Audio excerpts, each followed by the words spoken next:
کہ ان کو پکاریں، ان سے مدد طلب کریں، ان کے لیے نظر مانیں، ان کے لیے نیاز کریں، ان کے لیے جانور ذبح کریں، ان کے لیے قربانی پیش کریں، ہے نا؟ تو یہ کیا ہے؟ یہ ایسا توسل ہے جس کے اندر شرک پایا جاتا ہے، یہ شرکیہ توسل، ٹھیک ہے؟ دلیل اس کی کیا ہے کہ یہ شرک میں آتا ہے اور یہ منع ہے؟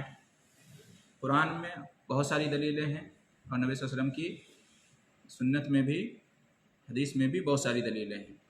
جیسے مثال کے طور پر چند ایک ہم ذکر کرتے ہیں۔ اللہ رب العالمین نے ارشاد فرمایا ادعوا ربکم، سورہ اعراف آیت نمبر 55، ادعوا ربکم، پکارو اپنے رب کو، دعا کرو اپنے رب سے، مانگو اپنے رب سے۔ تو اس آیت میں اللہ تعالیٰ نے مانگنے کا، دعا کرنے کا، پکارنے کا حکم دیا ہے، کس سے؟ خود سے، ہے نا؟ اللہ کو پکارو، رب کو پکارو۔ معلوم یہ ہوا کہ اگر ہم اللہ کو، اپنے رب کو چھوڑ کر کسی اور کو پکاریں گے تو یہ اس آیت کی خلاف ورزی ہو گئی، اس لیے کہ آیت یہ کہہ رہی ہے کہ اپنے رب کو پکارو۔ اب ہم اپنے رب کے علاوہ دوسرے کو پکاریں گے تو اس آیت کے خلاف ہو جائے گا، تو گویا کہ یہ منع ہے، ٹھیک ہے؟ اسی طرح سے سورہ غافر آیت نمبر 60، ادعونی، اللہ نے کیا فرمایا؟ ادعونی استجب لکم، مجھ کو پکارو، مجھ سے دعا کرو، مجھ سے مانگو، میں قبول کروں گا۔ تو یہاں پر اللہ تعالیٰ نے مانگنے کا حکم دیا ہے، دعا کرنے کا حکم دیا ہے، کس سے؟ خود سے۔ اللہ نے کہا مجھ سے مانگو۔ معلوم یہ ہوا کہ اللہ کے علاوہ کسی اور سے مانگیں گے تو یہ غلط ہوگا، یہ منع کی قبیل سے آئے گا، ٹھیک ہے؟ اسی طریقے سے نبی کریم صلی اللہ علیہ وسلم کا فرمان ہے اذا سألت فاسأل اللہ واذا استعنت فاستعن باللہ، مشہور حدیث ہے سنن ترمذی کی۔ نبی کریم صلی اللہ علیہ وسلم عبداللہ بن عباس رضی اللہ عنہما کو نصیحت کر رہے ہیں، تعلیم دے رہے ہیں، دین کی سکھا رہے ہیں، بہت ساری باتیں سکھائیں، اس میں سے کہا اذا سألت فاسأل اللہ، جب مانگو تو اللہ سے مانگو، واذا استعنت فاستعن باللہ، جب مدد طلب کرو تو اللہ سے مدد طلب کرو۔ تو رسول کا بھی یہی حکم ہے کہ مشکل کشائی کے لیے، حاجت روائی کے لیے جو صرف اللہ ہی کر سکتا ہے، کسی اور کو اگر پکاریں گے، ٹھیک ہے، یعنی صرف اللہ ہی کو پکارنا ہے، کسی اور کو پکاریں گے تو نبی صلی اللہ علیہ وسلم کے حکم کی خلاف ورزی ہو جائے گی، ٹھیک ہے؟ اسی طریقے سے نبی کریم صلی اللہ علیہ وسلم کا یہ بھی فرمان ہے من مات وهو يدعو من دون اللہ ندا دخل النار، جو اس حال میں مر جائے کہ وہ اللہ کے علاوہ کسی اور کو پکارتا تھا، کسی اور شریک کو، کسی اور معبود کو، تو وہ کیا ہے؟ جہنم میں داخل ہوگا، ٹھیک ہے؟ تو یہ سب دلیلیں ہیں اس بات کی۔ تو ہمیں صرف اللہ کو پکارنے کا حکم آیا ہے قرآن میں بھی اور حدیث میں بھی، لہٰذا اگر اللہ کے علاوہ کسی اور کو پکاریں گے تو یہ اللہ اس کے رسول کے حکم کی خلاف ورزی ہو جائے گی، شرک ہو جائے گا، ٹھیک ہے؟ شرک ہو جائے گا۔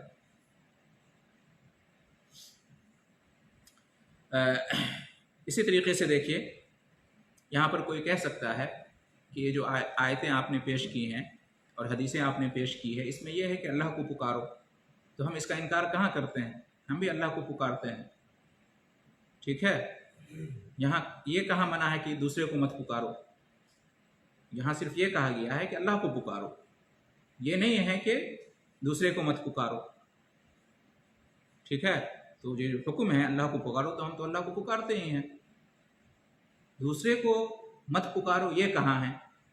تو اس کا بھی جواب ہے سورہ جن آیت نمبر 18، فَلَا تَدْعُوا مَعَ اللَّهِ أَحَدًا، فَلَا تَدْعُوا مَعَ اللَّهِ أَحَدًا، مت پکارو اللہ کے ساتھ کسی کو، فَلَا تَدْعُوا مَعَ اللَّهِ أَحَدًا، اللہ کے ساتھ تم کسی کو مت پکارو، مطلب صرف اللہ کو پکارو، ایسا نہیں کہ اللہ کو بھی پکارو اور دوسرے کو بھی پکارو، یہی مطلب ہوا نا اس آیت کا، فَلَا تَدْعُوا مَعَ اللَّهِ أَحَدًا، بس تم مت پکارو اللہ کے ساتھ کسی کو۔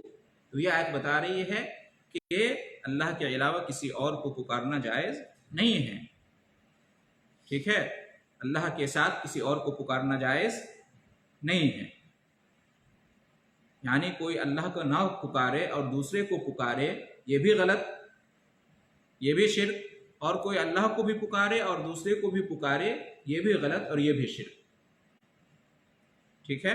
اور یہ بات بھی یاد رکھیں کہ کوئی اللہ کے علاوہ کسی اور کو رب سمجھ کر پکارے، معبود سمجھ کر پکارے، اللہ سمجھ کر پکارے تو یہ بھی غلط، یہ بھی شرک، اور کوئی رب، معبود اور اللہ سمجھ کر تو نہ پکارے لیکن وسیلہ اور واسطہ بنا کر پکارے تو یہ بھی غلط اور یہ بھی شرک۔ اس لیے کہ اللہ نے جو حکم دیا ہے کہ صرف اسی کو پکارو، اور جو یہ حکم دیا ہے کہ اس کے ساتھ کسی اور کو مت پکارو، تو یہ مطلق ہے، یہ مطلق ہے، رب اور معبود سمجھ کر یا واسطہ اور وسیلہ بنا کر، دونوں ہی صورت منع ہے اور دونوں ہی شرک میں آئے گا، ٹھیک ہے۔ بعض لوگ بڑی ہی چالاکی سے کہہ دیتے ہیں کہ ہم میں اور مشرکین میں فرق ہے۔ مشرکین اللہ کے علاوہ دوسروں کو پکارتے ہیں معبود سمجھ کر، رب سمجھ کر، اللہ سمجھ کر، خالق اور مالک سمجھ کر، لیکن ہم ایسا نہیں سمجھتے ہیں۔ ہم اولیاء کو، صالحین کو، بزرگان کو کیا سمجھتے ہیں؟ اللہ یا رب یا معبود نہیں سمجھتے، ہم ان کو واسطہ اور وسیلہ سمجھ کر پکارتے ہیں۔ تو اس کا جواب یہ ہے کہ ان آیتوں میں کوئی فرق نہیں کیا گیا ہے، مطلقاً منع کیا گیا ہے اللہ کے علاوہ دوسرے کو مت پکارو، صرف اللہ کو پکارو۔ کوئی فرق نہیں ہے کہ آپ کسی کو، اللہ کے علاوہ کسی کو معبود سمجھ کر پکارو یا واسطہ اور وسیلہ سمجھ کر پکارو، دونوں میں کوئی فرق نہیں ہے، ٹھیک ہے۔ سورہ مومنون آیت نمبر 117 میں ہے وَمَن يَدْعُ مَعَ اللَّهِ إِلَٰهًا آخَرَ لَا بُرْهَانَ لَهُ بِهِ فَإِنَّمَا حِسَابُهُ عِندَ اللَّهِ إِنَّهُ لَا يُفْلِحُ الْكَافِرُونَ۔ اللہ نے فرمایا کہ جو پکارے گا اللہ کے ساتھ کسی اور معبود کو، جو اللہ کے ساتھ دوسرے معبود کو بھی پکارے گا جس کی کوئی دلیل موجود نہیں ہے، اللہ نے کوئی دلیل نہیں اتاری ہے اس کی، فَإِنَّمَا حِسَابُهُ تو اس کا حساب فَإِنَّمَا حِسَابُهُ تو اس کا حساب کیا ہے؟ اللہ کے پاس ہے، اللہ تعالیٰ اس کا حساب دے گا۔ اِنَّهُ لَا يُفْلِحُ الْكَافِرُونَ کافرین لوگ کامیاب نہیں ہوں گے، کافرین لوگ کامیاب نہیں ہوں گے۔ یہاں پر کافرین کس کو کہا؟ اللہ کے ساتھ کسی اور معبود کو پکارنے والوں کو کافر کہا یہاں پر، اس لیے کہ پہلے کیا ذکر کیا؟ جو اللہ کے ساتھ دوسرے معبود کو پکارے گا جس کی کوئی دلیل نہیں ہے تو اللہ اس کا حساب لے گا، اور ایسے کافر لوگ کامیاب نہیں ہوں گے۔ تو معلوم یہ ہوا کہ اللہ کے ساتھ کسی اور کو پکارنا یہ کفر ہے، یہ کیا ہے؟ کفر ہے۔ اچھا، اسی طریقے سے اللہ کے علاوہ کسی اور کو پکارنا یہ گمراہی ہے، اور سب سے بڑی گمراہی ہے، چاہے معبود سمجھ کر پکارو یا واسطہ وسیلہ سمجھ کر، دونوں صورت میں یہ گمراہی ہے، اس سے بڑی گمراہی اور کچھ نہیں ہے۔ دلیل اس کی قرآن میں اللہ تعالیٰ نے ارشاد فرمایا، سورہ احقاف آیت نمبر 5 اور 6 وَمَنْ أَضَلُّ مِمَّن يَدْعُو مِن دُونِ اللَّهِ سب سے بڑا گمراہ وہ ہے جو اللہ کے سوا دوسرے کو پکارتا ہے، اس سے بڑا گمراہ اور کوئی نہیں ہو سکتا جو اللہ کے علاوہ دوسرے کو پکارتا ہے۔ مَن لَا يَسْتَجِيبُ لَهُ إِلَىٰ يَوْمِ الْقِيَامَةِ اللہ کے علاوہ ایسے مخلوقوں کو پکارتا ہے، ایسے لوگوں کو پکارتا ہے، ایسی ہستیوں کو، ایسی شخصیتوں کو پکارتا ہے کہ قیامت تک ان کا جواب نہیں دے سکتے، قیامت تک ان کا جواب نہیں دے سکتے۔ وَهُمْ عَنْ دُعَائِهِمْ غَافِلُونَ اور وہ ان کی دعاؤں سے، ان کی پکار سے غافل ہیں، انہیں پتہ ہی نہیں ہے کہ لوگ ہمیں پکار رہے ہیں۔ جو اولیاء ہیں، انبیاء ہیں، صالحین ہیں، بزرگان دین ہیں، فوت ہو چکے ہیں، ان کو لوگ پکارتے ہیں، قیامت تک ان کا جواب نہیں دیتے پکارنے والوں کا، ان کو پتہ ہی نہیں ہے، ان کو علم ہی نہیں ہے کہ لوگ ہمارے مرنے کے بعد ہم کو پکار رہے ہیں، وہ تو غافل ہیں، وہ بے علم ہیں۔ وَإِذَا حُشِرَ النَّاسُ كَانُوا لَهُمْ أَعْدَاءً اور جب محشر بپا ہوگا، لوگوں کو قیامت کے دن حشر کے میدان میں جمع کیا جائے گا، حساب کتاب ہوگا، تو یہ لوگ یہ بزرگان دین، یہ انبیاء، یہ صالحین، یہ دشمن ہو جائیں گے۔ کن کے؟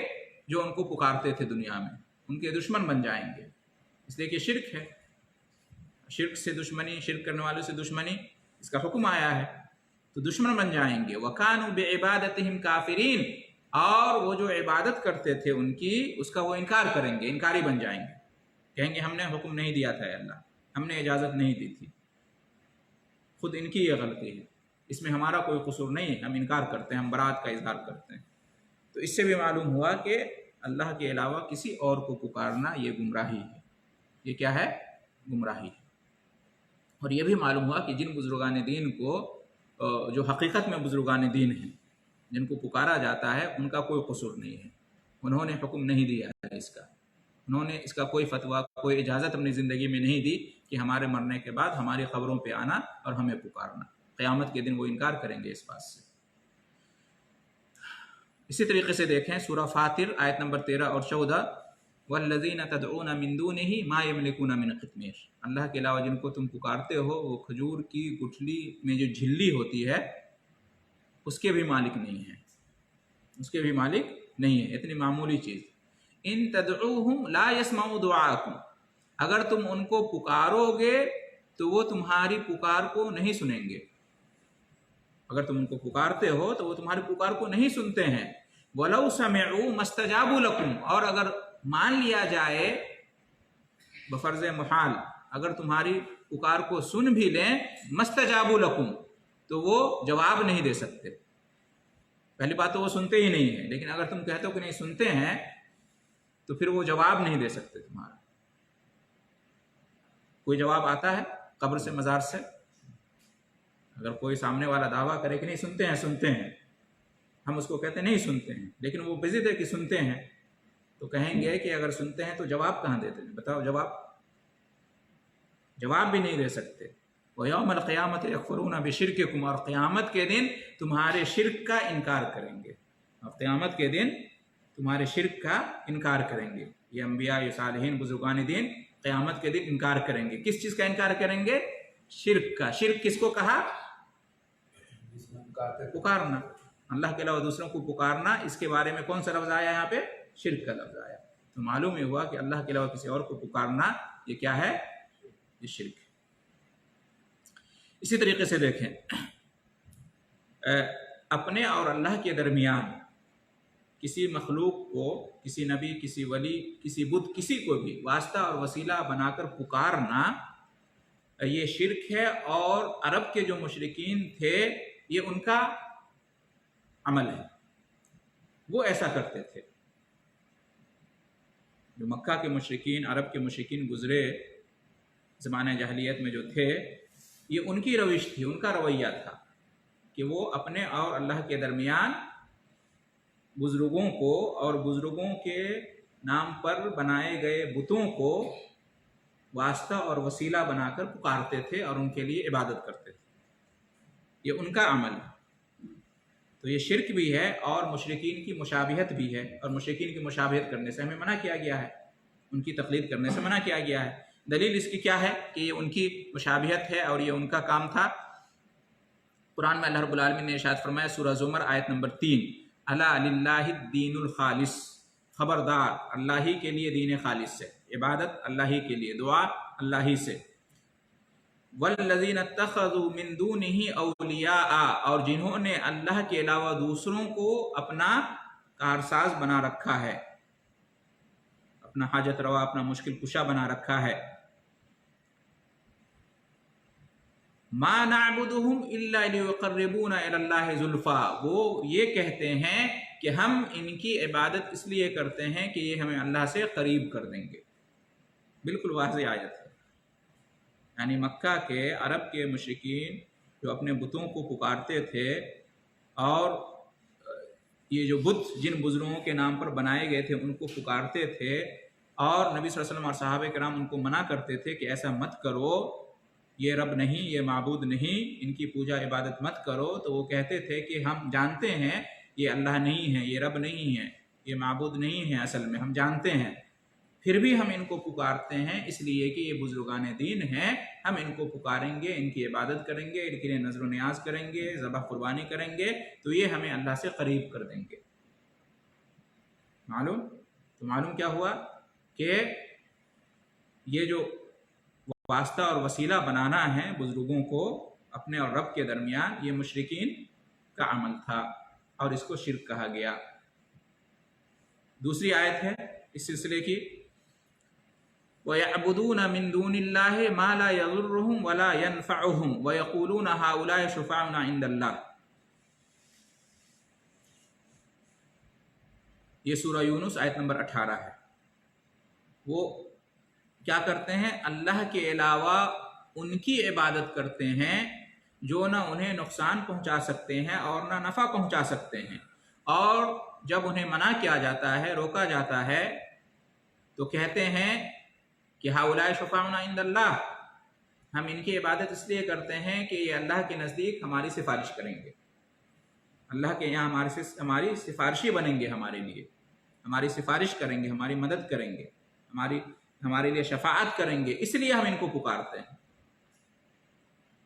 یعنی کہتے ہیں کہ ٹھیک ہے، مان لیا کہ یہ رب نہیں، یہ اللہ نہیں، ان کے اندر نفع نقصان پہنچانے کی صلاحیت نہیں، لیکن ہم ان کی اس لیے پکارتے ہیں کہ قیامت کے دن یہ ہماری سفارش کریں گے۔ یہ کس کا کہنا تھا؟ مشرکین عرب کا۔ اللہ تعالیٰ نے جواب میں کہا قُلْ أَتُنَبِّئُونَ اللَّهَ بِمَا لَا يَعْلَمُ فِي السَّمَاوَاتِ وَلَا فِي الْأَرْضِ۔ اے نبی آپ ان سے کہہ دیجئے کہ تم یہ جو حجت پیش کر رہے ہو، یہ جو کہہ رہے ہو کہ قیامت کے دن یہ ہماری سفارش کریں گے، یہ تمہیں کس نے بتایا؟ یہ تو نئی بات تم بتا رہے ہو، کیا تم اللہ کو یہ بتا رہے ہو اپنی طرف سے؟ آسمان اور زمین میں ایسی کوئی بات ہی نہیں ہے، تم اللہ کو کیا بتا رہے ہو؟ اللہ نے جو کہا ہی نہیں ہے، اللہ نے جس کی کوئی دلیل ہی نہیں اتاری ہے، اس طرح کی کوئی بات شریعت اور دین میں نہیں جانی گئی ہے جو تم کہہ رہے ہو۔ سبحانہ وتعالی عما یشرکون، اللہ پاک ہے اور بلند ہے اس سے جو وہ یہ شرک کرتے ہیں۔ تو آخر میں شرک کس عمل کو کہا؟ اللہ کے علاوہ دوسروں کو سفارشی سمجھنا، یعنی اللہ اپنے اور رب کے درمیان بتوں کو یا بزرگوں کو سفارشی سمجھنا، اور سفارشی سمجھنے کی وجہ سے ان کو پکارنا، ان کی عبادت کرنا، اس کو کیا کہا گیا؟ شرک کہا گیا۔ تو ان تمام آیتوں سے اور حدیثوں سے معلوم ہوا کہ یہ سب کیا ہے؟ شرک ہے اور منع ہے۔ ٹھیک ہے، مزید سنیے، سورہ عنکبوت آیت نمبر 65 میں ہے کہ فَإِذَا رَكِبُوا فِي الْفُلْكِ دَعَوُا اللَّهَ مُخْلِصِينَ لَهُ الدِّينَ فَلَمَّا نَجَّاهُمْ إِلَى الْبَرِّ إِذَا هُمْ يُشْرِكُونَ۔ مشرکین عرب کا حال یہ تھا کہ جب وہ کشتی پر سوار ہوتے تھے، سمندری سفر کرتے تھے، اور سمندر میں سفر کرتے وقت جب کشتی ہچکولے کھاتی تھی، لہریں جو ہے نا اٹھتی تھیں، اور موج میں جو ہے نا بالکل اتار چڑھاؤ ہوتا تھا، آندھی طوفان آتا تھا، تو گھبرا جاتے تھے، ڈر جاتے تھے، اور اپنے سارے بتوں کو، سارے معبودوں کو چھوڑ کر صرف اللہ کو پکارنے لگتے تھے۔ لیکن جیسے ہی کنارے پہ آتے تھے، ساحل پہ آتے تھے، تو پھر شرک کرنے لگ جاتے تھے، یعنی اللہ کے علاوہ دوسروں کو بھی پکارنے لگتے تھے۔ یہ سورہ عنکبوت آیت نمبر 65 میں ہے۔ ٹھیک ہے، تو اس سے کیا معلوم ہوا کہ اللہ کے علاوہ دوسروں کو پکارنا، اللہ کے ساتھ دوسروں کو شریک کرنا، یہ جو ہے نا یہ شرک ہے، اور مشرکین عرب کا یہ معاملہ تھا۔ ٹھیک ہے، اور ایک فرق اس وقت کے مشرکین میں اور آج کے مسلمان مشرکین میں یہ ہے کہ اس وقت کے مشرکین زیادہ سمجھدار تھے آج کے مشرکین کے مقابلے میں، اس لیے کہ اس وقت کے جو مشرکین تھے وہ مصیبت میں صرف اللہ کو پکارتے تھے، دوسرے کو نہیں پکارتے تھے۔ جب مصیبت نہیں ہوتی تھی تو دوسرے کو پکارتے تھے، لیکن جب مصیبت آتی تھی تو صرف اللہ کو پکارتے تھے۔ لیکن آج کے جو مسلم مشرکین ہیں، قبر پرست لوگ، وہ مصیبت ہو تو بھی، مصیبت ہو نہ ہو تو بھی بزرگان دین کو پکارتے ہیں۔ تو وہ زیادہ سمجھدار ہوئے ان کے مقابلے میں، وہ کم سے کم اتنا تو سمجھتے تھے کہ مصیبت میں صرف اللہ ہی سنتا ہے کہ نہیں؟ لیکن یہ لوگ اتنا بھی نہیں سمجھتے۔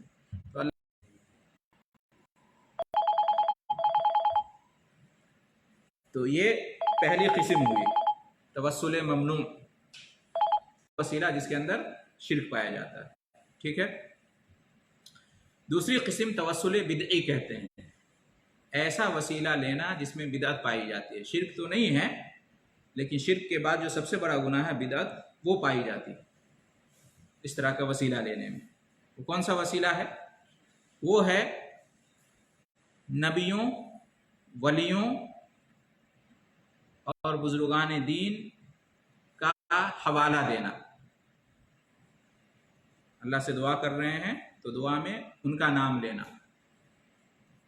ان کے نام کو بیان کرنا، ان کی ذات کو بیان کرنا، ان کا مقام اور مرتبہ بیان کرنا، ان کے جہ کو بیان کرنا، ہے کہ نہیں؟ جیسے یہ کہنا کہ اللہ تعالیٰ میری دعا قبول کر لے، مجھے رزق دے، میری مغفرت فرما دے، مجھے جنت میں داخل کر دے، مجھے جہنم سے بچا لے، مجھے نیک توفیق دے، ہدایت دے، اپنے نبی کے واسطے سے،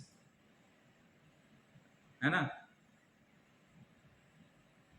تو اپنے نبی کے مقام اور مرتبہ کے واسطے سے اس طرح سے کوئی اپنی دعا میں ذکر کرے، اے اللہ تیرے نبی کی ذات بہت عظیم ہے، اے اللہ تیرے نبی کا مقام بہت اونچا ہے، یا کسی اور ولی کا ذکر کرے، اے اللہ تیرے ولی کا مقام بہت بلند ہے تیرے نزدیک، تو میں اس کا حوالہ دے کر اس کے واسطے سے، اس کے وسیلے سے تجھ سے مانگ رہا ہوں، تجھ سے دعا کر رہا ہوں۔ تو یہ جو ہے نا، گرچہ اس کے اندر شرک نہیں پایا جا رہا ہے اس لیے کہ وہ پکار رہا ہے اللہ کو، لیکن بدعت پائی جاتی ہے اس لیے کہ یہ طریقہ اللہ کو پکارنے کا، اللہ سے دعا کرنے کا، یہ مسنون نہیں ہے، سنت سے ثابت نہیں ہے، شریعت میں یہ طریقہ نہیں بیان کیا گیا، تو اس کو کہتے ہیں بدعی توسل۔ اس طرح سے وسیلہ لینا جس میں بدعت پائی جاتی ہے، جس میں سنت نہیں پائی جاتی ہے بلکہ بدعت پائی جاتی ہے، ٹھیک ہے؟ تو نبی کے حق سے، نبی کے طفیل میں، نبی کے صدقے میں میری دعا قبول کر لے، یہ سب اسی میں آتا ہے، بدعتی توسل۔ اس طور سے وسیلہ لینا جس میں بدعت پائی جاتی ہے۔ اسی طریقے سے یہ بھی ہے کہ نبیوں یا اولیاء صالحین کی قبروں پہ جانا، ان کے چکر لگانا، ہے نا، زیارت کرنا اور ان پر مجاوری کرنا اور وہاں جا کر عبادت کے کام کرنا، یہ سب، اور یہ کہنا کہ اس کے ذریعے سے ہم وسیلہ لیتے ہیں، واسطہ لیتے ہیں اللہ تک پہنچنے کے لیے، دعا کی قبولیت کے لیے، تو یہ سب بھی اسی میں آئے گا۔ دلیل اس کی کیا ہے کہ یہ بدعت ہے؟ صحابہ کرام نے ایسا نہیں کیا۔ صحابہ کرام جب ان کو ضرورت پڑتی تھی اللہ سے مانگنے کی، دعا کرنے کی، کوئی مشکل، کوئی حاجت پیش آتی تھی تو ظاہر سی بات ہے دعا کرتے تھے، تو نبی صلی اللہ علیہ وسلم کی قبر پر جا کر وہ ایسا نہیں کرتے تھے، یا نبی صلی اللہ علیہ وسلم کی قبر پر جائے بغیر دعا کرتے تھے تو نبی کا حوالہ اللہ کو نہیں دیتے تھے، نبی کے حق سے، نبی کے طفیل سے، نبی کے صدقے سے، نبی کا مقام، مرتبہ یا نبی کا نام نہیں بیان کرتے تھے صحابہ کرام، ٹھیک ہے؟ اور نہ ہی تابعین اور نہ تبع تابعین، اور یہ تینوں زمانہ جو ہے نا، صحابہ کا زمانہ، تابعین کے زمانہ اور تبع تابعین کا زمانہ، یہ قرون مفضلہ ہے، خیر القرون ہے، تمام زمانوں میں سب سے بہترین زمانہ ہے۔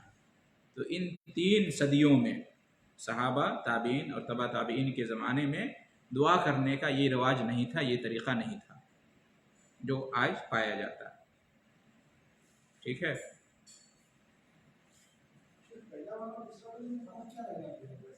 اس میں ہے کہ اس میں ان کو واسطہ وسیلہ بنا کر ان کو پکارتے ہیں، دوسرے میں ان کو پکارتے نہیں ہیں، صرف ان کا واسطہ لے رہے ہیں، نام کا، مقام اور مرتبہ کا، نہیں تو واسطہ لینے کا طریقہ الگ ہوا، اس میں ہے کہ ان کو پکار رہے ہیں ڈائریکٹ، اس میں ہے یعنی کوئی اس میں پکارے،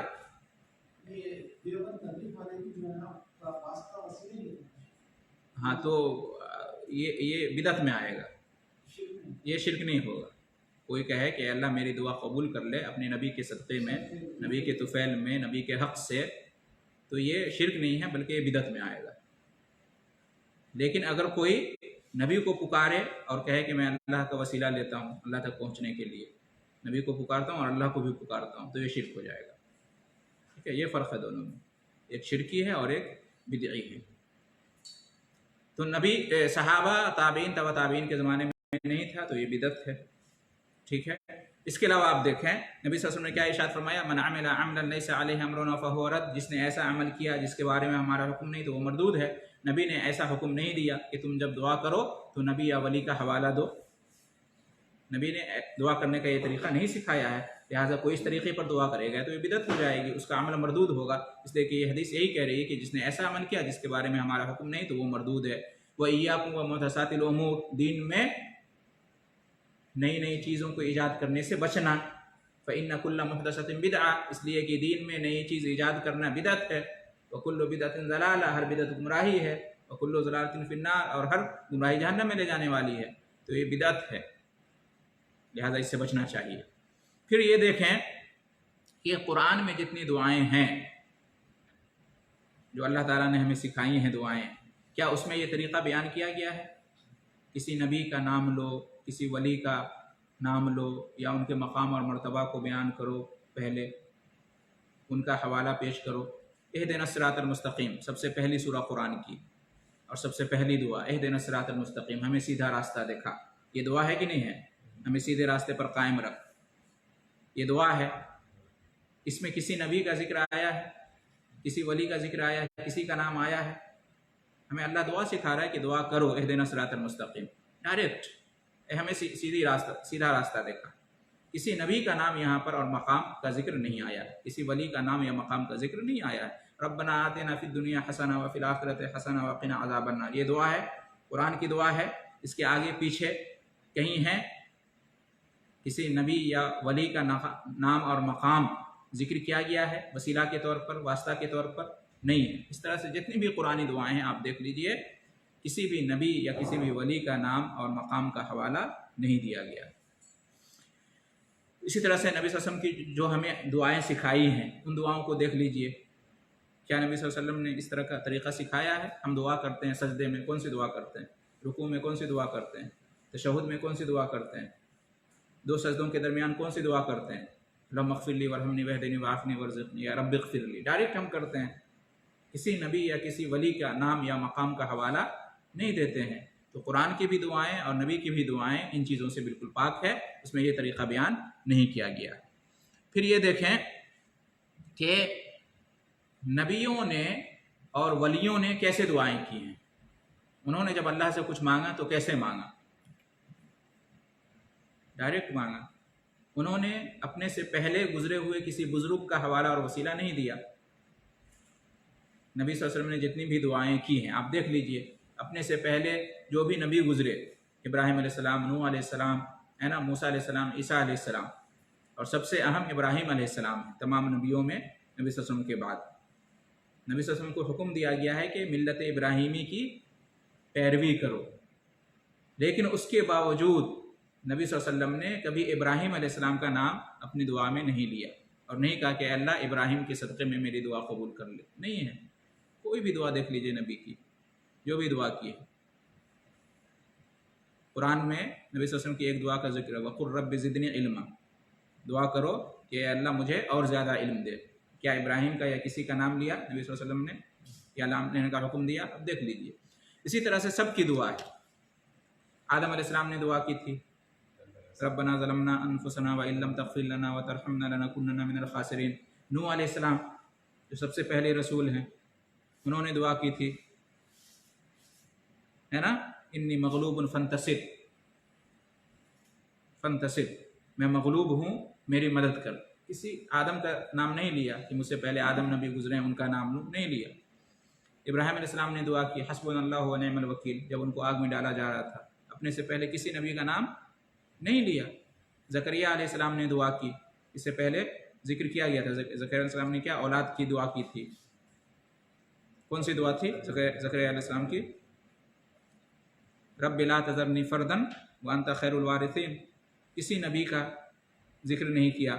اسی طرح سے دیکھیں ایوب علیہ السلام نے دعا کی تھی، انی مسنی الضر وانت ارحم الراحمین، بیمار تھے، دعا کی تھی. کسی نبی کا ذکر نہیں کیا. یونس علیہ السلام نے دعا کی، سمندر میں تھے، مچھلی کے پیٹ میں، لا الہ الا انت سبحانک انی کنت من الظالمین. کسی نبی کا نام نہیں لیا، ڈائریکٹ اللہ کو پکارا. اسی طرح سے آپ دیکھیں فرعون کی بیوی نے دعا کی، یہ اللہ کی ولی ہیں، ڈائریکٹ اللہ کو پکارا، کیا کہا؟ رب ابن لی عندک بیتا فی الجنہ، قرآن کی یہ دعا ہے، اے میرے رب تو میرے لیے جنت میں گھر بنا دے، ونجنی من فرعون وعملہ، اور مجھے نجات دے فرعون سے اور اس کے عمل سے، ونجنی من القوم الظالمین، اور ظالم قوموں سے مجھے نجات دے۔ اللہ کی ولی ہیں، ڈائریکٹ اللہ کو پکار رہی ہیں۔ اس زمانے میں موسیٰ علیہ السلام موجود ہیں، اللہ کے نبی، ان کا حوالہ نہیں دیا اللہ کو، ان کا نام نہیں لیا، دیکھ رہے ہیں؟ تو معلوم یہ ہوا کہ جو بھی دعائیں ہیں نبی نے کی ہیں یا ہمیں نبی نے سکھائی ہیں، اس میں یہ طریقہ موجود نہیں ہے کہ کسی نبی یا ولی کا نام پیش کیا جائے یا ان کا مقام اور مرتبہ پیش کیا جائے۔ دعا استخارہ ہم کرتے ہیں، اللہ نے کیا فرمایا؟ نبی صلی اللہ علیہ وسلم نے کیا فرمایا دعا استخارہ میں؟ کسی نبی کا نام لینے کو کہا؟ پوری دعا آپ دیکھ لیجئے، پڑھ لیجئے۔ خلاصہ یہ ہوا کہ کسی کا نام لینے کی یا کسی کا مقام اور مرتبہ کا حوالہ دینے کی ضرورت نہیں، دعا کے اندر ڈائریکٹ اللہ کو پکارا جائے گا۔ اب کہتے ہیں نہیں، نبیوں کا ولیوں کا اتنا مقام ہے، اللہ کے نزدیک ان کی عزت ہے، ان کا مرتبہ ہے، تو کیا حرج ہے؟ تو اس کا جواب یہ ہے کہ ان کا مقام، ان کا مرتبہ، ان کی عزت ان کے کام آئے گی، ہمارے آپ کے کام نہیں آئے گی، ہے کہ نہیں؟ ان کا مقام بے شک ہے تو اس کا فائدہ ان کو ہوگا، اللہ ان کے درجات بلند کرے گا، اللہ نے ان کا ذکر خیر رکھا دنیا کے اندر، لیکن ان کے نیک ہونے سے ہمارا کیا فائدہ؟ نیک ہم تبھی ہوں گے جب ہم نیک کام کریں گے، ہے کہ نہیں؟ اگر نبی صلی اللہ علیہ وسلم کی ذات سے فائدہ ہوتا تو ابو طالب کو فائدہ ہوتا، جہنم میں نہیں جانا پڑتا ان کو، اتنی مدد کی انہوں نے، ہے کہ نہیں؟ فاطمہ رضی اللہ عنہ اپنی بیٹی کو کہہ رہے ہیں لا اغنی عنک شیئا، سب کو جمع کر کے کہا تھا، بیٹی کو، چچا کو، پھوپھی کو، سب کو، کہ میں تمہارے کوئی کام نہیں آؤں گا۔ تو ان کا نام، ان کا مقام ان کے لیے ہے، ٹھیک ہے نہیں؟ ہمارے لیے نہیں، آپ کے لیے نہیں ہے۔ ہم ایمان لائیں گے، ان کی پیروی کریں گے، تب ہمیں فائدہ ہوگا، صرف ان کا نام لینے سے کچھ نہیں ہوگا، ان کا حوالہ پیش کرنے سے کچھ نہیں ہوگا۔ اسی طریقے سے دیکھیں، کہتے ہیں کہ ان کے حق سے مانگتے ہیں، ان کا حق ہے اللہ کے اوپر، تو اس حق سے ہم مانگتے ہیں۔ تو اس کا جواب یہ ہے کہ اللہ کے اوپر کسی کا حق نہیں ہے، اللہ کا حق ہے بندوں پر، اللہ کے اوپر کسی کا حق نہیں ہے، نبی کا بھی حق اللہ کے اوپر نہیں ہے۔ اللہ کے اوپر کیسے کسی کا حق ہو جائے گا؟ اللہ کا حق ہے سب کے اوپر، کسی کا حق اللہ کے اوپر نہیں ہے، لہذا ہم کس حق سے مانگیں گے؟ اللہ جو ہمیں جنت دے گا تو اس لیے نہیں کہ ہمارا حق ہے، بلکہ یہ اللہ کا انعام ہے، اللہ کا فضل ہے، اس لیے نہیں کہ ہمارا حق ہے، ہم نے نماز پڑھ لی تو ہمارا حق ہو گیا، نہیں، ہم ایمان لے آئے تو ہمارا حق ہو گیا اللہ پر، دے نہیں، اللہ اگر دے تو اس کی رحمت ہے، اس کا فضل ہے، اس کا انعام ہے، ہمارا کوئی حق نہیں ہے۔ پھر یہ کہ یہ شرک کا ذریعہ بن سکتا ہے، اگر ہم اس کی اجازت دے دیں گے کہ اپنی دعاؤں میں نبیوں اور ولیوں کا حوالہ دو، تو پھر یہ ایک ذریعہ بن سکتا ہے شرک تک پہنچنے کا۔ بہت سارے دیوبندی بھائی جو ہے نا، شرک والا وسیلہ تو نہیں لیتے ہیں، لیکن بدعت والا وسیلہ لیتے ہیں۔ ہم کہتے ہیں یہ بھی جائز نہیں ہے، شرک والا وسیلہ بریلوی لوگ لیتے ہیں، تو آپ یہ بدعت والا وسیلہ لیتے ہو، اس کے ذریعے سے ہو سکتا ہے کہ آپ شرک تک پہنچ جائیں، شرک والا وسیلہ اختیار کرنے لگیں۔ عوام الناس کو کیا پتہ، آپ نبی کا نام اور مقام لیں گے اور وہ دوسرے دن جا کر ڈائریکٹ نبی کو پکارنے لگیں گے، تو شرک والا وسیلہ ہو جائے گا، لہٰذا اس لیے بھی اس سے رکنا چاہیے۔ اور آخر میں دیکھ لیں کہ امام ابو حنیفہ رحمہ اللہ کا قول ہے، بہت ہی مشہور کتاب ہے شرح العقیدہ طحاویہ، ابن ابی العز الحنفی ان کی کتاب ہے، ٹھیک ہے، جلد نمبر 1 اور پیج نمبر 297، اس میں امام ابو حنیفہ رحمہ اللہ کا قول انہوں نے نقل کیا ہے، لا ينبغي لأحد ان يدعو اللہ الا به، کسی کے لیے یہ جائز و روا نہیں یا مناسب نہیں کہ وہ اللہ کو پکارے مگر اسی کے ذریعے سے، یعنی اللہ کو اللہ کے علاوہ کسی اور کے ذریعے سے پکارنا مناسب نہیں ہے۔ کون کہہ رہے ہیں؟ امام ابو حنیفہ رحمہ اللہ، جن کی تقلید کرنے کا یہ لوگ دعویٰ کرتے ہیں، دونوں دیوبندی بھائی بھی اور بریلوی بھائی دعویٰ کرتے ہیں کہ ہم ان کی تقلید کرتے ہیں۔ انہوں نے تو نہیں کہا، ان کا فرمان یہ ہے کہ لا ينبغي لأحد، نہیں مناسب ہے کسی کے لیے، ان يدعو اللہ، کہ وہ اللہ کو پکارے، الا به، مگر اسی کے ذریعے سے، یعنی کسی اور کی ذات کا یا کسی اور کے ذریعے سے پکارنے کو انہوں نے نامناسب قرار دیا۔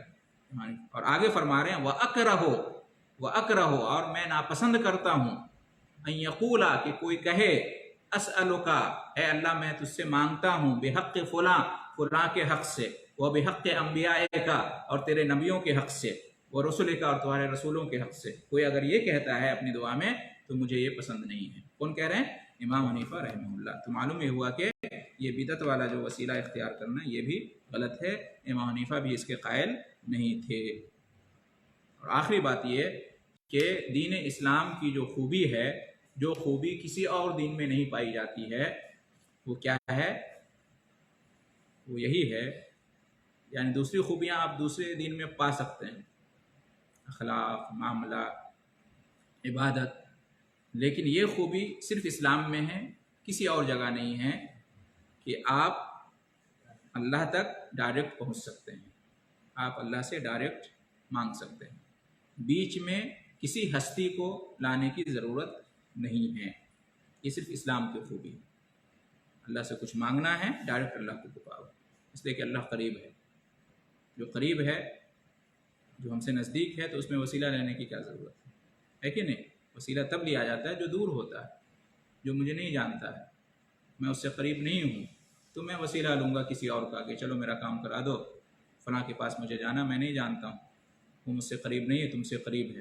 لیکن اللہ تو سب سے قریب ہے، لہٰذا وسیلہ کی کسی اور آدمی کے، کسی اور ہستی کا وسیلہ لینے کی ضرورت نہیں. یہ اسلام کی خوبی ہے کہ جب بندہ جب دعا کرے تو اللہ سے ڈائریکٹ دعا کرے، مانگے، اس لیے کہ وہ قریب ہے اور سب سے قریب ہے. کسی وسیلے کی، یعنی کسی ذات کے وسیلے یا کسی ہستی کے وسیلہ لینے کی ضرورت نہیں ہے. جبکہ دوسرے دین میں ہیں، آپ ہندوؤں کو دیکھ لیں، آپ کرسچنوں کو دیکھ لیں، اور باقی جتنے بھی ہیں، ان کے یہاں کیا ہے؟ کسی نہ کسی کا بیچ میں واسطہ ضروری ہوتا ہے، وسیلہ ضروری ہوتا ہے. ان کے یہاں یہ عقیدہ، اس کے بغیر وہ اللہ تک نہیں پہنچ سکتے. اس لیے وہ عبادت بھی پنڈت ہی سے کراتے ہیں، ہے نا؟ وہ عبادت بھی پادری ہی سے کراتے ہیں، اور وہ یہ سمجھتے ہیں کہ جب تک یہ خوش نہیں، راضی نہیں ہوں گے، اللہ خوش اور راضی نہیں ہوگا. جبکہ اسلام میں ایسا نہیں ہے. یہی خوبی ہے اسلام کی. لیکن افسوس کا مقام ہے کہ کچھ مسلمان بھائی ہی اس خوبی کو جو ہے نا بالکل دنیا والوں کے سامنے مدھم کرنے کی کوشش کر رہے ہیں. اللہ تعالیٰ ہم سب کو ہدایت دے. البتہ ایک بات یاد رکھیں کہ بندے اور رب کے درمیان ایک وسیلہ اور واسطہ جو ہے نا کس چیز میں ہے؟ دعوت و تبلیغ. اللہ تعالیٰ نے اپنا پیغام بھیجا اپنے بندے تک تو ڈائریکٹ نہیں بھیجا. وسیلہ اور واسطہ ہے بیچ میں نبی کا، رسول کا، ہے نا؟ اللہ نے قرآن بھیجا، اللہ نے اپنا دین بھیجا، اللہ نے اپنا پیغام توحید کا بھیجا، تو ڈائریکٹ ہم تک نہیں بھیجا، ہے کہ نہیں؟ رسول کے ذریعے سے ہمیں ملا، نبی کے ذریعے سے ملا. تو اللہ اپنی بات ہم تک پہنچانے کے لیے رسول یا نبی کو بیچ میں لایا. ٹھیک ہے؟ تو اس میں کوئی حرج نہیں ہے. لیکن میں اپنی بات اللہ کو پہنچاؤں، اس کے لیے کسی رسول، کسی نبی کا وسیلہ لوں، یہ اسلام میں جائز نہیں ہے. اس کی کوئی دلیل نہیں، اس کی کوئی دلیل موجود نہیں ہے. ٹھیک ہے؟ تو دعوت میں، تبلیغ میں واسطہ ہے، لیکن دعا میں اور عبادت میں واسطہ نہیں ہے. ٹھیک ہے؟ اس بات کو ہمیشہ یاد رکھیں. اللہ تعالیٰ سے دعا ہے کہ ہم سب کو ہدایت پر قائم رکھے. جی.